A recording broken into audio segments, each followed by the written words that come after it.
Bonjour à vous et bienvenue, c'est JC des Alexiens. Nous vous présentons aujourd'hui la nouvelle itération de l'aspirateur robot de la marque Switchbot, qui était le K10+. Eh bien, il s'agit ici du K10 Plus Pro, une version améliorée, plus puissant, avec une nouvelle brosse, un nouveau système de navigation, donc des choses qui sur le papier sont plutôt pas mal. Pour information, nous vous renvoyons au test du K10 Plus pour avoir des informations de base sur cet appareil. On va un peu plus insister sur les nouveautés avec cette version Pro. Le retour de la version K10 Plus standard était assez mitigé, parce qu'en fait, même s'il avait un très bon nettoyage, une station de vidange qui était plutôt pas mal, vous voyez qu'elle est là, elle est derrière, elle n'a pas changé, elle est assez compacte mais elle fait quand même 4 litres, et il est très très petit. Par contre, eh bien, il n'a pas de système de lavage des sols à proprement parler. Là, pour le coup, ça n'a pas changé. Il était relativement lent. Pourquoi ? Parce qu'en plus, il se perdait énormément. La cartographie était vraiment très très moyenne. Et on va voir ensemble si cette nouvelle version arrive à relever le niveau. Au niveau des caractéristiques, le K10 Plus Pro fait toujours 24,8 cm de diamètre sur 92 mm de hauteur. Ça veut dire qu'il va faire à peu près 50% de volume de moins qu'un aspirateur robot standard. Au niveau poids, il faut compter environ 2,3 kg, donc il reste relativement petit, et c'est de toute façon l'un des plus petits, si ce n'est le plus petit aspirateur robot du marché. Il est toujours doté d'une batterie de 3200 mAh qui va lui permettre de tenir entre 60 et 150 minutes en fonction des 4 modes de puissance qui existent, le mode silencieux, le mode standard, le mode puissant ou le mode max. Le mode silencieux permet d'avoir un niveau sonore entre 45 et 48 décibels, donc là encore pas de changement. Donc le changement qui est le plus mis en avant, c'est la puissance qui va passer de 2500 à 3000 pascal. Ça fait quand même un gain de 500 pascal, c'est quand même assez intéressant, sachant qu'en fait le mode silencieux va être à 600 pascal, le mode standard à 1100 pascal, le mode puissant à 1600 pascal et le mode max à 3000 pascal. À part le mode standard qui est passé de 1000 à 1100 pascal et le mode max qui est passé de 2500 à 3000, les autres sont les mêmes, et c'est vrai que bon, le mode max c'est peut-être pas non plus forcément celui qu'on va le plus utiliser. Autre changement, c'est au niveau du système de navigation. Le système de l'ancienne version, c'était un LiDAR, en fait, le LiDAR SLAM, qui veut dire Simultaneous Location and Mapping, c'est-à-dire qu'il va à la fois cartographier et se localiser, ce qui lui permet de gagner du temps. Là, ils ont repris ce LiDAR SLAM SLD et ils ont rajouté un capteur PSD, qui veut dire Position Sensitive Detector, qui va lui permettre de détecter beaucoup plus facilement l'environnement, et en particulier sur les côtés, donc les murs, les pieds de table, etc. Et donc de pouvoir naviguer beaucoup plus facilement et beaucoup plus rapidement. Donc ça, c'est quelque chose qu'on va vraiment regarder, car c'était quand même un gros point faible qu'il avait, de toujours être plus ou moins perdu, parce que la cartographie et la détection étaient vraiment pas au point. Vous avez bien entendu ici toujours les systèmes de LiDAR et les différents capteurs, dont les capteurs de position qu'on a vu, ce qui s'appelle le Wall Detection, et vous en avez un autre ici qui va permettre de venir s'insérer au niveau de la station. Vous voyez que si on le compare à la première génération qui ici, bon, il a quelques marques, parce qu'il a quand même pas mal servi, on voit effectivement que les capteurs sur l'avant sont pas du tout les mêmes et celui sur le côté non plus, donc il y a quand même eu une nette amélioration à ce niveau-là. Les dimensions, vous voyez, sont exactement les mêmes, et même sur l'arrière, il y a eu un petit peu de changement au niveau du capteur. Donc vous voyez que la mise en avant de la marque sur le nouveau système de capteur est relativement fondée. Au niveau du fonctionnement, c'est toujours pareil, on a deux boutons qui vont servir à la fois pour l'allumer, le renvoyer à la base, mais aussi pour entrer en mode appairage. Vous enlevez le capot, et vous avez un bouton on-off ici, et vous pouvez enlever le bac à poussière qui fait 200 ml, donc il est vraiment petit, mais comme il y a une vidange avec la station, il n'y a pas nécessité d'avoir beaucoup plus. Vous avez malgré tout ici un filtre HEPA. Vous le remettez en place facilement. Et voilà. Au niveau du dessous de l'aspirateur, on retrouve toujours les deux roues qui permettent de passer au-dessus de l'obstacle de 2 cm, la roulette 360 degrés à l'avant. Il y a également la petite brossette latérale qui tourne à 200 tours par minute. Par contre, le changement, c'est au niveau de la brosse. Elle fait exactement la même taille que l'autre, mais à la différence, c'est que là, c'est 100% caoutchouc, alors que l'autre, c'était caoutchouc et poils synthétiques. Le fait de passer que sur du caoutchouc fait que déjà, ça va permettre de nettoyer plus facilement encore sur les sols durs, de venir déloger la saleté. Ça va éviter aussi que les cheveux s'enroulent très fortement autour de la brosse. Vous avez toujours ici et de l'autre côté, et également sur l'avant, un capteur de chute pour éviter que l'aspirateur ne tombe dans les escaliers, par exemple, s'il est à un étage. Et bien entendu, le bumper afin de lui permettre de faire marche arrière s'il bute contre un objet. Donc si on parle d'une première prise en main entre les deux versions, bah écoutez, je trouve que la nouvelle version effectivement est un peu plus aboutie. On voit quand même que les capteurs sont bien plus importants que l'ancienne génération. Maintenant, à voir s'ils vont effectivement remplir leur rôle comme cela a été dit. Et on va voir si la brosse effectivement est aussi plus facile à nettoyer et si elle nettoie également plus facilement. La base en tant que telle est exactement la même que pour la version K10+. Elle a les mêmes dimensions, à savoir 26,1 sur 21 sur 32,3 cm. Donc elle est quand même relativement compacte. Elle va faire 3,4 kg, mais ceci dit, elle permet d'y faire loger des sacs à poussière de 4 litres qui permettent, selon la marque, de tenir à peu près 90 jours. Donc ça, forcément, ça va dépendre de la fréquence de nettoyage que vous faites. Au niveau du bruit, l'ancienne version, c'était 80 décibels. C'est quand même assez bruyant. Il n'y a pas de raison que ça change parce que, sur le principe, c'est la même. Ce qui est pas mal ici, c'est que vous avez un système de LED qui va permettre de donner l'état de charge de l'aspirateur quand il est connecté à la base. Mais ça donne aussi des informations sur le fait que, par exemple, le sac à poussière est plein, etc., etc. Elle sert également de rangement, parce que si on l'ouvre, on a ici donc le système qu'il va falloir venir mettre sous l'aspirateur au niveau du bac à poussière pour venir faire le lavage du sol. Voilà, donc vous voyez, c'est exactement le même. C'est un système où vous allez venir mettre des lingettes désinfectantes, et c'est tout. Hein. Donc vous le mettez sous l'aspirateur, comme ça. Donc vous voyez que quand c'est comme ça, il ne va pas pouvoir nettoyer du tout, étant donné que ça va venir cacher le système d'aspiration, la brosse, et ça va juste faire passer une lingette au sol. Donc au niveau du nettoyage, on oublie, ça ne sert à rien, et de toute façon pour la marque, c'est absolument pas quelque chose qui met en avant. C'est avant tout un nettoyeur de sol et pas un laveur de sol, sinon il faudrait partir sur les aspirateurs robots de la série S. Donc on oublie, aucun intérêt. Il est malgré tout livré avec 30 lingettes. Bon bah voilà, vous en faites ce que vous voulez.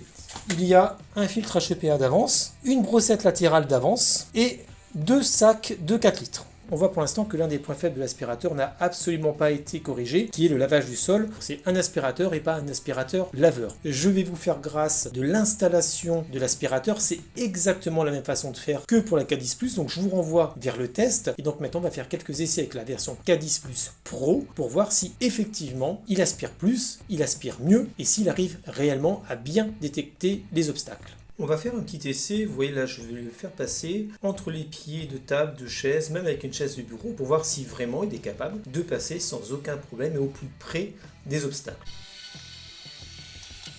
Vous entendez également qu'il fait peu de bruit mais il y a une espèce de vibration permanente qui est assez pénible et qui en tant que telle va au-delà du bruit de l'aspirateur, de l'aspiration seule. Et ça, c'est franchement dommage. J'ai essayé de démonter, de voir un peu d'où ça pouvait venir et je n'ai absolument pas trouvé.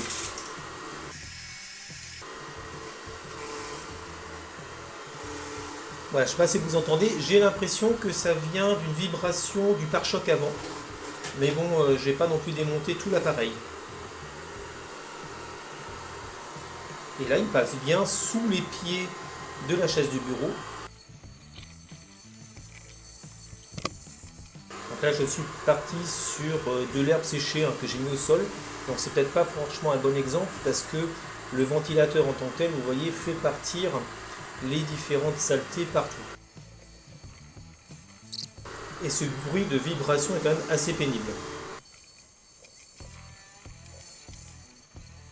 Vous voyez comment il passe sous la chaise du bureau, c'est franchement bien parce qu'il va contourner le petit support qui descend un peu en plein milieu et qui est en fait plus bas que là où il peut passer. Donc en fait on voit qu'il vient tourner autour, c'est franchement plutôt bien. Le résultat n'est quand même pas si mal que ça. Si on compare par rapport au tout début où il y avait vraiment de l'herbe séchée partout, on en voit encore un petit peu sous la table là-bas et au niveau de la chaise. Mais franchement par rapport à avant c'est quand même bien mieux. Cependant on fera 2 tests tout à l'heure pour voir vraiment le nettoyage. Là ce qui m'intéressait c'était voir si vraiment il passait partout et bien autour des pieds de table, des pieds de chaise. Et on voit qu'effectivement c'est quand même le cas. Bon, il va des fois un peu lourdement sur les pieds de chaise par exemple. Dès que c'est fin en fait ça a peut-être un peu plus de mal que pour les choses relativement épaisses. Mais ceci dit, ici, ça contourne très bien, hein. Vous avez vu qu'il a très bien contourné les pieds de table, il a très bien contourné ici le dessous de la chaise de bureau, les pieds de chaise standard également. Donc au niveau de l'évitement, c'est quand même très très bien. Ça a mis un peu de temps pour le faire, c'est sûr, mais je lui ai pas fait faire un carré standard. Là, on était vraiment sur des tours et des détours, c'était vraiment ça qui m'intéressait. Et là, pour le coup, c'est réussi. Par contre, ce qui est franchement embêtant, c'est ce bruit de vibration permanent qui est en lui seul bien au-delà du bruit de l'aspiration. Donc on va le tester là en se mettant au plus près du mur. Vous voyez que j'ai mis des saletés vraiment à toucher l'angle du mur parce que cette nouvelle version du K10 Plus se doit de passer plus près des murs pour un meilleur nettoyage. En tout cas, c'est ce que annonce la marque avec les nouveaux capteurs qu'on a vu tout à l'heure, les capteurs sur le côté. Donc on va voir ça tout de suite avec un nettoyage de zone. Donc là, au niveau reconnaissance, il n'y a rien à dire. Par contre, on entend toujours cette petite vibration.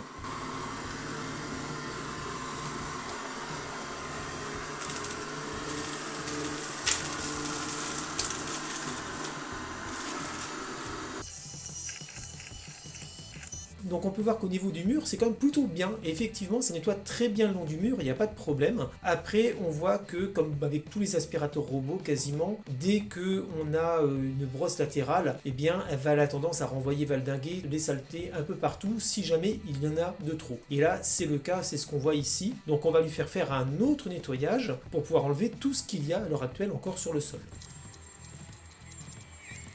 Bon, alors au final, on voit que ça a renettoyé, mais ça a envoyé la saleté ailleurs. Donc franchement, c'est pas tout à fait au point. Ça nettoie bien sur les bords, effectivement, mais soit en fait la brosse tombe trop rapidement, soit elle est trop dure, soit elle est trop souple. À voir pourquoi, mais en fait, il y a vraiment un problème à ce niveau-là. Et autre souci qui est lié là au mode de fonctionnement lors du nettoyage de zone, les deux fois le nettoyage n'a pas été le même. Ça passe dans un sens, l'autre fois c'est passé dans un autre. Il aurait été bien que la marque intègre un double passage, comme le font certains autres robots aspirateurs, pour avoir un nettoyage efficace ou voir passer dans un sens et ensuite passer dans l'autre. Là au moins on a un nettoyage qui ressemble à quelque chose. Là c'est franchement assez limité par rapport au fait que effectivement les saletés sont envoyées au loin. Donc c'est pas tout à fait efficace. Donc là j'ai remis des saletés, un peu moins que tout à l'heure, et je vais essayer de le mettre en puissance maximale pour voir si ce problème en fait de nettoyage où les saletés sont envoyées de côté, est-ce que ça serait dû au fait que l'aspiration que j'ai choisie, c'est-à-dire le mode standard, n'est pas suffisamment puissant pour venir les aspirer avant qu'elles ne soient expédiées.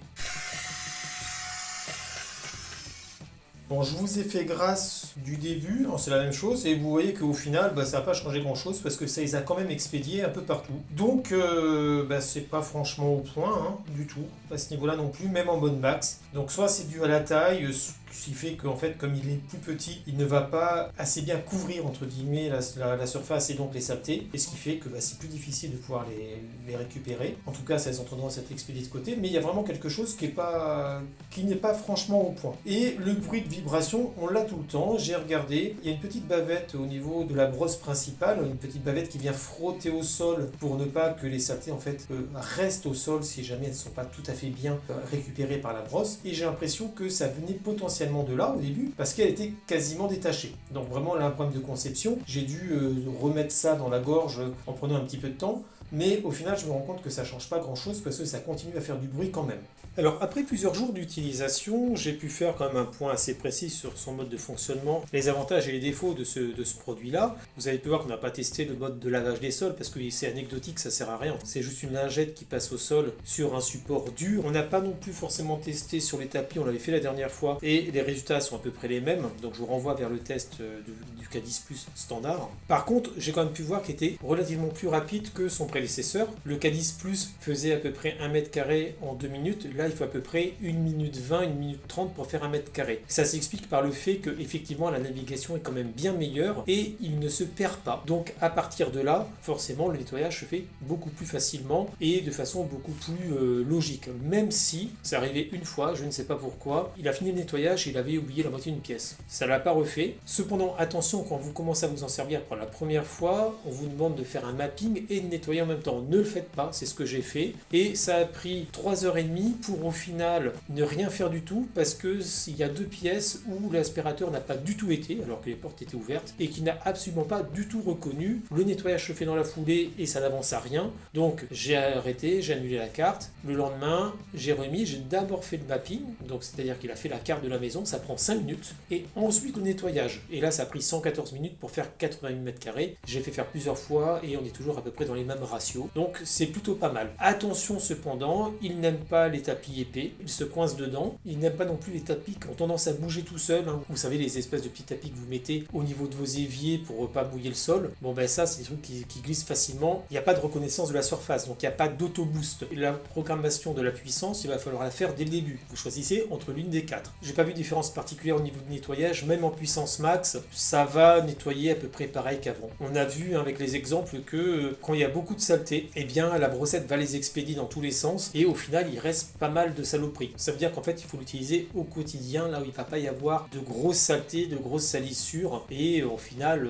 pour vraiment un entretien régulier. Mais s'il a vraiment du travail important à faire, comme c'est le cas, on l'a poussé un petit peu dans ses retranchements, on voit qu'il atteint très vite ses limites. Au niveau du nettoyage des murs, sur les angles, ça nettoie quand même très bien, et ça c'est aussi à mettre en avant, il slalome très bien entre les obstacles, à condition que ça soit des obstacles entre guillemets facilement visibles. Un câble de chargeur de téléphone qui va traîner par terre, il va pas le voir, il va s'enrouler dedans. Mais hormis cela, c'est plutôt bien. Vous avez vu l'essai où il est passé entre les pieds de table et les pieds de chaise, et ça se fait sans problème. Donc franchement, navigation, il y a eu un gros plus. Par contre, il faut vraiment que la marque améliore son algorithme de passage pour le nettoyage de zone, mais également pour avoir un système qui permet de mieux capter la poussière. Quand il y en a beaucoup, j'entends. Parce que les limites sont très très vite atteintes, peut-être même trop vite atteinte. Est-ce que c'est dû également, comme je disais tout à l'heure, à sa taille? Parce que comme il est beaucoup plus petit que les autres, et bien là où potentiellement on a le même problème, tous vont éjecter les saletés sur les côtés, mais un aspirateur plus gros va l'éjecter de côté et va pouvoir la récupérer en passant dessus. Là, il est plus petit, ça éjecte de côté et en fait la taille fait qu'il ne va pas passer sur la saleté et donc la récupérer. Donc c'est quelque chose qu'il faudrait améliorer à ce niveau-là. En conclusion du test de cet aspirateur K10 Plus Pro de la marque SwitchBot,